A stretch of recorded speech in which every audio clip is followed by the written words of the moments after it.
নৈতিক স্থলন প্রমাণিত হওয়ায় সাতক্ষীরা ৪ আসনের সংসদ সদস্য গাজী নজরুল ইসলামকে দল থেকে বহিষ্কার করেছে জামায়াতে ইসলামী।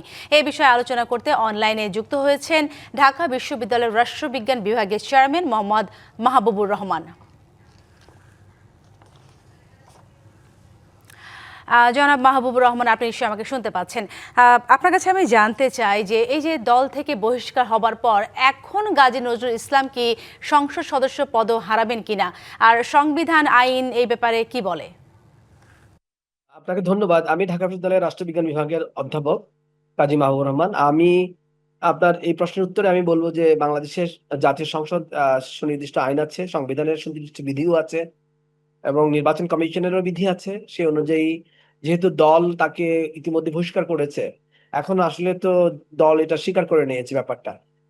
এই অবস্থায় যেহেতু আমাদের দেশে এখনো ফ্লোর ক্রসিং আইন, মানে আমরা যে ফ্লোর ক্রসিং করতে না পারার যে আইনটা ৭০ অনুচ্ছেদ, সেটা যেহেতু আমাদের এখনো এই ব্যাপারে পূর্ণ সিদ্ধান্ত আসেনি, মানে আমাদের গেজেট আসেনি, সেহেতু বিষয়টা হলো এখন যেহেতু তিনি জামাতের সদস্য, সুতরাং জামাতে ইসলামের আহ থেকে তার বহিষ্কার হওয়া মানেই হলো এখন আসলে তিনি দলেরই তো সাংসদ না।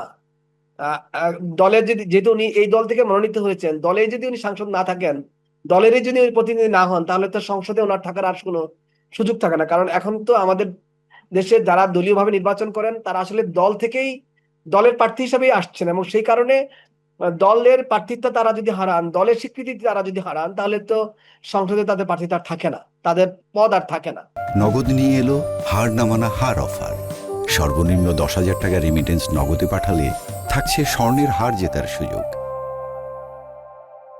এছাড়াও কিন্তু আমি আপনাকে যেটা বলছি, ৬৬(২) ঘ অনুচ্ছেদ, বাংলাদেশের যে সংবিধানের ৬৬(২) ঘ অনুচ্ছেদ অনুযায়ী যদি কোনো সংসদ সদস্য নৈতিক স্খলনজনিত কোনো ফৌজদারি অপরাধে দোষী সাব্যস্ত হন, এটা কিন্তু একটু ব্যাপার আছে, নৈতিক স্খলনজনিত কোনো ফৌজদারি অপরাধে দোষী সাব্যস্ত হন এবং আদালত কর্তৃক কমপক্ষে 2 বছরের কারাদণ্ডে দণ্ডিত হন, তবে তিনি সংসদ সদস্য পদ হারাবেন। এটাতে কিন্তু আপনার আইনি প্রক্রিয়ার কমপ্লিশনের ব্যাপার আছে। সো এখন মামলা মোকদ্দমা চলবে এবং এটা কমপ্লিট হলে আপনি নির্বাচন কমিশন বা সংসদ সিদ্ধান্ত নিতে পারবে। কিন্তু যে জায়গা থেকে সিদ্ধান্ত নেওয়া সহজ, সেটা হলো যেহেতু জামাত ইতিমধ্যেই তাকে বহিষ্কার করেছে, তিনি আর দলীয় প্রার্থী থাকছেন না, দলীয় সাংসদ থাকছেন না। এই অবস্থায় আমাদের, যেহেতু তিনি দল থেকে নির্বাচিত হয়েছেন, তাই তার আর সংসদ সদস্য থাকার কথা না এই প্রেক্ষিতে, এই যুক্তিতে।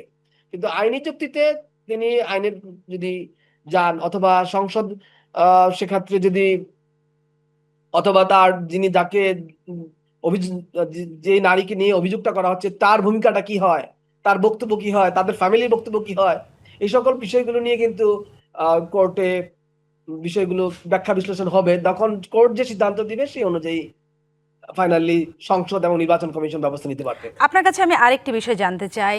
জামায়াত বলেছে বিষয়টি তারা নির্বাচন কমিশনকে অবিলম্বে অবহিত করবে। নির্বাচন কমিশন এক্ষেত্রে কোন বিষয়গুলো বিবেচনায় আনতে পারে?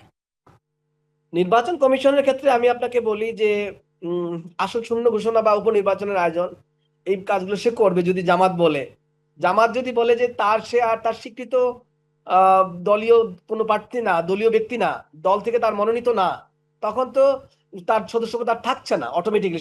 জামাত অস্বীকার করলে আর ওনার সদস্যপদ থাকবে না, তখন স্বাভাবিকভাবেই উপনির্বাচনে যেতে পারে। কিন্তু বিষয়টা হলো যে ব্যক্তির বিরুদ্ধে অভিযোগ, সে যদি আইনি প্রক্রিয়া যায়, কোর্টে মামলা করে, তখন আহ দলের এই সিদ্ধান্ত কিভাবে কোর্ট দেখে, বা নির্বাচন কমিশনের সিদ্ধান্ত নেওয়ার এখতিয়ার কতটা তখন থাকে, সে বিষয়টা কিন্তু, সে যদি আইনের কোনো আশ্রয় না নেয়, তাহলে কিন্তু এটা আর কোনো সমস্যা থাকছে না।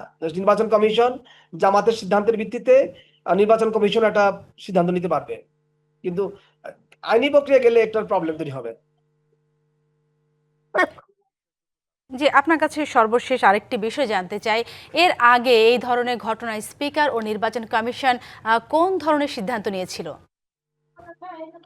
স্পিকারের এখতিয়ারও লিমিটেড।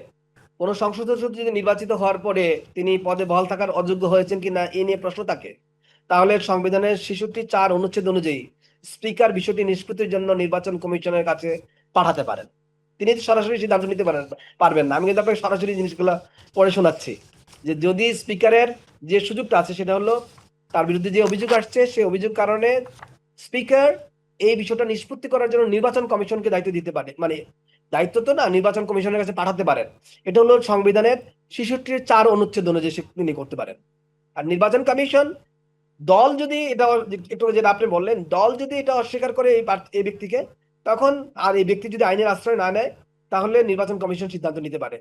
জি, আপনার বক্তব্য একেবারেই স্পষ্ট। ধন্যবাদ আপনাকে যুক্ত হওয়ার জন্য।